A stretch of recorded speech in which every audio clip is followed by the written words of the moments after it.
এবং আমাদের মাননীয় মুখ্যমন্ত্রী মমতা বন্দ্যোপাধ্যায়কে প্রণাম জানিয়ে গতকাল আমাদের যে বৈঠক ছিল, অভিষেক বন্দ্যোপাধ্যায় এবং সর্বভারতীয় তৃণমূল কংগ্রেসের সভাপতি সুব্রত বক্সী মহাশয় উপস্থিত ছিলেন এবং আমরা বাঁকুড়া জেলা সাংগঠনিকের আমি সভাপতি, চেয়ারম্যান, আমার ফ্রন্টাল অর্গানাইজেশন 4 জন এমএলএরা সবাই উপস্থিত ছিলাম। সেই জায়গা থেকে দাদা আমাদেরকে অভিষেক দা নির্দেশ দেন যে জয়ন্ত মিত্রকে দলে আবার ফিরিয়ে নিতে হবে। সেই মোতাবেক জয়ন্তদাকে আমি ফোন করি এবং জয়ন্তদা উপস্থিত হয় এবং তাকে পুনরায় আবার দলে আমরা ফিরিয়ে নিই। আমাদের সাথে আবার জয়ন্তদা জঙ্গলমহলে কাজ করবে এবং দলকে আরও শক্তিশালী করব।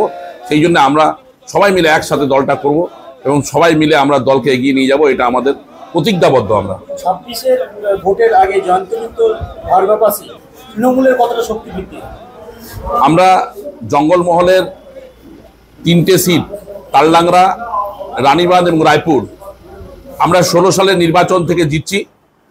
আমরা কর্মীরা বদ্ধপরিকর যে এই 3টে সিট নয়, বাঁকুড়া জেলার 6টা সিটই আমরা ব্যাপক হারে লিড দিয়ে মমতা বন্দ্যোপাধ্যায়ের হাতে সমর্পিত করব।